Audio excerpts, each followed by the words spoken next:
Good evening students, welcome back to the Ranjan IAS academy. आशा करती हूँ कि आप लोग स्वस्थ होंगे, कुशल मंगल होंगे और अपनी पढ़ाई बिल्कुल जोरों शोरों से करोगे, बिल्कुल करोगे। तो आप सोच रहे होगे कि अभी तो 9 नहीं बज रहा, करंट अफेयर्स का सेशन है क्या? नहीं, ये करंट अफेयर्स का सेशन नहीं है। और बाबू, मैं कभी कभी अचानक से ऐसे बीच में आ जाऊंगी कुछ ऐसी ऐसी छोटी छोटी मोटी बातों को लेके जो पता तो सबको है कि सही नहीं है, बट जस्टिफिकेशन भी देते हैं लोग।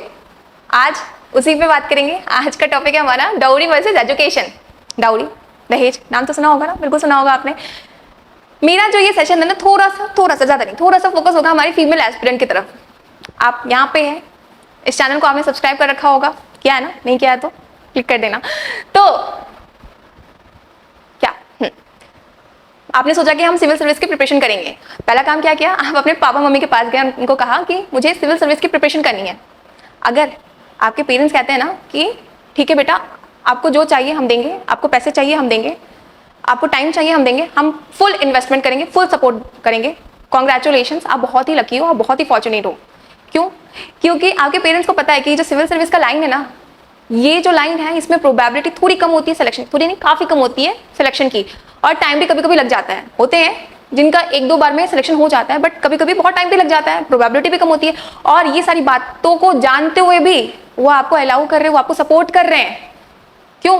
क्योंकि उनको पता है कि अभी तो इन्वेस्टमेंट कर रहे हैं, सिलेक्शन हुआ तो बढ़िया, नहीं हुआ तो फिर बाद में आगे चलकर शादी, डाउरी, कुछ नहीं कर सकते, सोसाइटल ऑब्लिगेशन है। तो अगर आपके पेरेंट्स ऐसे हैं ना बाबू, ईमानदारी से मेहनत करो, पक्का होगा, ठीक है? ये जो डाउरी है, ये जो दहेज है, क्या ये हमारे वेद पुराण में है? क्या ये हमारी सभ्यता है? नहीं, हमारी सभ्यता नहीं है, ठीक है? पोस्ट वैदिक एज जो होती है ना बाबू, वो एग्रेरियन इकोनॉमी थी, ठीक है? एग्रेरियन इकोनॉमी, खेती गृहस्थी में लोग खुश रहते थे। जब शादी होती थी ना लड़कियों की, तो लड़कियों को आउट ऑफ लव, प्यार से, कोई प्रेशर नहीं रहता था, कोई थ्रेट नहीं रहता था कि अच्छा दहेज नहीं देंगे तो शादी नहीं करेंगे, शादी तोड़ देंगे, बीच मंडप से उठ के चले जाएंगे, ये सब नौटंकी नहीं हुआ करती थी। आउट ऑफ लव स्त्रीधन दिया जाता था, ठीक है? एग्रेरियन इकोनॉमी थी, लैंड को तो डिवाइड नहीं करते थे, तो गर्ल्स को एज अ प्रॉपर्टी में डिवीजन लैंड ना देकर के ज्वेलरी दिया जाता था, ठीक है? गिफ्ट दिया करते थे। ये था स्त्रीधन। लड़कियां भी खुश क्योंकि उनके पास खुद की कुछ है, उनके पास एक सेंस ऑफ इंडिपेंडेंस आता, फाइनेंशियली इंडिपेंडेंट होती। इमरजेंसी के टाइम में वो स्त्रीधन को यूज करके अपने हस्बैंड को जो भी मुश्किलें हैं उसे निकाल देती थी। तो ये था स्त्रीधन का कंसेप्ट। सब बढ़िया चल रहा था, ठीक है? बड़ी खूबसूरती के साथ सब चल रहा था। फिर क्या हुआ? फिर आई ब्रिटिश राज। मैं बता रही हूँ, हमारे देश में ना अगर कुछ भी सही नहीं चल रहा है ना, तो ये इन्हीं के देन है। कौन है ये वो है जिन्होंने परमानेंट सेटलमेंट लाया 1793 में। आप बताइए क्या नाम है इनका? तो ये महाशय जी आए और इन्होंने लाया परमानेंट सेटलमेंट। पहले क्या हुआ करता था कि राजा का शासन होता था, हर जो जमीनें हुआ करती थी ना वो राजा की हुआ करती थी, और जो जमींदार हुआ करते थे ना वो मियर टैक्स कलेक्टर हुआ करते थे। उनका काम था टैक्स कलेक्ट करना। इन्होंने क्या किया, जमींदारियों को ऑनरशिप राइट दे दिया, प्राइवेट ऑनरशिप राइट दे दिया। किसको? जमींदारियों को दे दिया। फिर क्या, लैंड बन गया एक एसेट, है ना? और इस परमानेंट सेटलमेंट एक प्रोविजन था कि जो वुमेन है, जो महिलाएं हैं ना, वो लैंड को इनहेरिट नहीं कर सकती। क्योंकि लैंड बन गया एसेट, तो शादी के बाद स्त्रीधन, मतलब जो एसेट है, जो लैंड है, वो लड़कियों को ना दे करके उनके हस्बैंड को दिया जाने लगा। ये जो चीज है, ये जो प्रैक्टिस है, धीरे धीरे और इवॉल्व होने लगी। लोग इसको इक्वेट करने लगे रिस्पेक्ट से कि अच्छा इतना मिला है जमीन, इतनी इज्जत होनी चाहिए इनकी। वेस्टेड इंटरेस्ट आ गया इनमें, और जो प्रैक्टिस था वो हो गया एक इंस्टीट्यूशन में तब्दील। ऑल थैंक्स टू, नाम आप बताइएगा कमेंट सेक्शन में, ठीक है? तो ब्रिटिश राज जी आए और बहुत ही खूबसूरत फैब्रिकेशन था ना हमारे इकोनॉमी का, उसको ध्वस्त कर दिया, डायमेंशन कर दिया हिस्ट्री का कंप्लीट। ऐसे करते हैं तो कैसे लिखते हैं? पहले हिस्ट्री के डायमेंशन में जाते हैं, फिर दूसरे डायमेंशन में घुसते हैं, अब आते हैं इकोनॉमी के डायमेंशन में। तो जो चीज आउट ऑफ लव दिया जाता था वो देने जाने लगा किससे? आउट ऑफ थ्रेट से। जो वुमेन्स का राइट था ना वो लूज हो गया ओवर वेल्थ। जो सेंस ऑफ सिक्योरिटी उनके पास हुआ करती थी अब वो चली गई। उनके पास अब सेंस ऑफ सिक्योरिटी तो नहीं है, बिल्कुल नहीं है। इकोनॉमी पे आते हैं। नॉर्मल जो मिडिल क्लास है, ठीक है, मैंने स्टार्टिंग में कहा कि अगर आपके पेरेंट्स आपको अलाउ कर रहे हैं, आपको सपोर्ट कर रहे हैं, आप बहुत लकी हैं। क्यों? क्योंकि जो हमारी मैक्सिमम मिडिल क्लास इकोनॉमी है ना, वो ये सोचेंगे कि लड़कियां पैदा होती हैं, इनको आगे दहेज तो देना ही होगा, तो पढ़ाई में ज्यादा क्यों खर्च करते हैं। वो ना 10 लाख रुपए या 20 लाख, एवरेज फैमिली तो 10 लाख रुपए खर्च करती है शादी में। 10 लाख रुपए किसी को ऐसे ही खिला देंगे बारातियों को जिनको वो फिर मिलने नहीं वाले, उनको खिला देंगे on the cost of their child's education, but लड़कियों को नहीं पढ़ाएंगे। ये है मेंटालिटी। तो इकोनॉमी में क्या पैसे देखते हैं, लड़कियां पढ़ाएं, इससे अच्छा दहेज के लिए पैसे जमा कर लेते हैं ना, और लड़कियां इस तरह से क्या बन गई, फाइनेंशियल लायबिलिटी, सोशल लायबिलिटी। आज के टाइम में तो पढ़ाना भी पड़ता है, तो लोग क्या कर रहे हैं, घिसा पिटा नॉर्मल ग्रेजुएशन करवा देंगे सरकारी नौकरियों से। क्यों? क्योंकि दहेज की पैसे जमा करनी है। आप कहोगे दहेज नहीं होता, पढ़े लिखे लोग आप नहीं लेते, हो सकता है आप सही कह रहे हो। कभी सॉफ्ट डाउरी का नाम सुना है? सॉफ्ट डाउरी कि हम दहेज तो नहीं लेंगे, बट हमें ढिमकाना होटल से पूरा फंक्शन चाहिए और 1000-2000 हमारे बारातियां आएंगे, उनको आपको खिलाना होगा। पैसे तो जा रहे हैं भाई, जितना आप ऐसे ले लेते वैसे ही जा रहा है। तो ये भी कॉन्सेप्ट है। बिकॉज ऑफ डाउरी क्या हो गया, जो फीमेल है वो बन गई एक सोशल लायबिलिटी, एक इकोनॉमिकल लायबिलिटी, एक फाइनेंशियल लायबिलिटी हमारी इकोनॉमी में। और मेल चाइल्ड एक एसेट, क्या हाँ इस पे इन्वेस्ट करो, ये तो जाएगा कहीं नहीं, यहीं आएगा। तो मेल बन गया एसेट, फीमेल बन गई लायबिलिटी।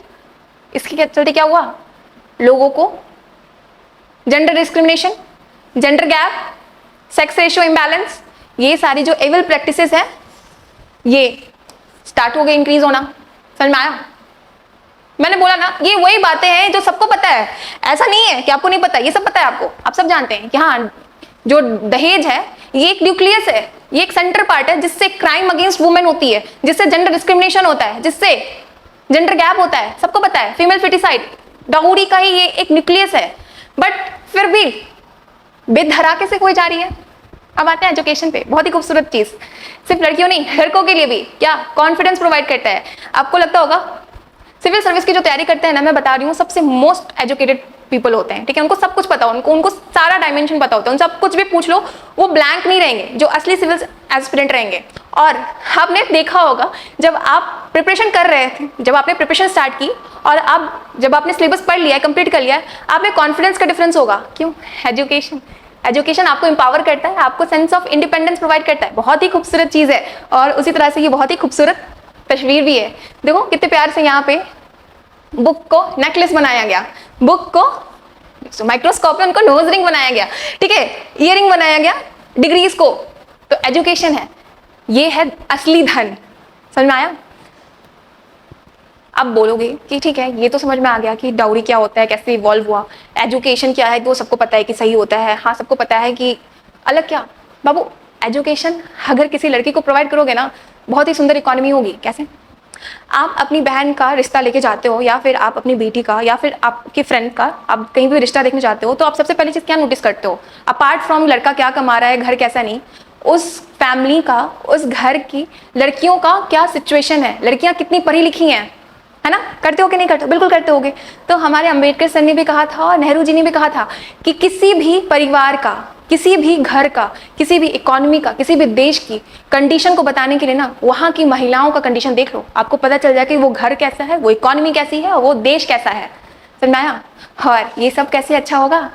एजुकेशन से। और जैसा कि मैंने कहा, पता सबको है कि नेहरू जी ने कहा था कि अगर किसी लड़के को पढ़ाओगे ना तो वो खुद पढ़ेगा, पर किसी लड़की को पढ़ाओगे ना पूरा परिवार पढ़ेगा। सही बात है, आप देखना।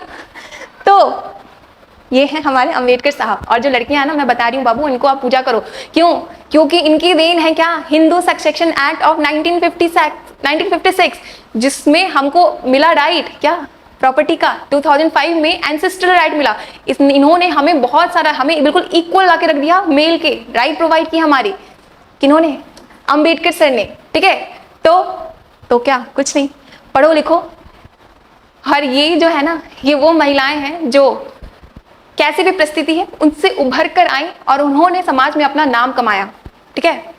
और आप भी बनोगे, बिल्कुल बनोगे, कैसे नहीं बनोगे? ईमानदारी से मैंने फिर से कहा, अगर आप सिविल सर्विस की प्रिपरेशन कर रहे हो, और मैं जानती हूँ आप बहुत लकी हो, आपके पेरेंट्स आपको सपोर्ट कर रहे हैं, मैं बार बार कह रही हूँ आप बहुत लकी हो, ईमानदारी से मेहनत करो, पक्का होगा। और यहाँ पे मैं अगली बार आपका भी फोटो लगाऊंगी। और जैसा कि मैंने स्टार्टिंग में क्या कहा था, स्टार्टिंग में मैंने कहा था कि ये जो सेशन है ना टोटल वेस्ट नहीं करवाऊंगी मैं, फीमेल ओरिएंटेड सेशन है। तो एक जगह मैंने लाके लिख के रख दिया है, जो भी फीमेल अपॉइंटमेंट हुआ है या फिर फीमेल अवार्ड मिला है जिन्होंने हमारे देश का या फिर फीमेल का नाम रोशन किया है ग्लोबली, इंडिया में भी सबके नाम मेंशन्ड है फरवरी से लेकर अभी तक के, समझ में आया? लाइक सुजाता सानिक जी कौन है? महाराष्ट्र की पहली चीफ सेक्रेटरी, महिला चीफ सेक्रेटरी, पहली women president Indian Olympic association की पीटी उषा मैम, समझ में आया? तो लिखा हुआ है, स्क्रीनशॉट आप ले सकते हो। और याद रखना बाबू, भीड़ का हिस्सा बन के नहीं रहना है, बी एन एग्जाम्पल सेट करनी है, ठीक है? बिल्कुल करनी है, आप करोगे, बिल्कुल करोगे। तो ये था सेशन। आपको अगर आपकी कोई भी राय है इस चीज को लेके, आप आराम से मेंशन कर सकते हो। बस मैं चाहूंगी कि गंदगी मत फैलाना, जस्टिफिकेशन नहीं देना, क्योंकि आपको भी अंदर से पता है कि नहीं सही है ना?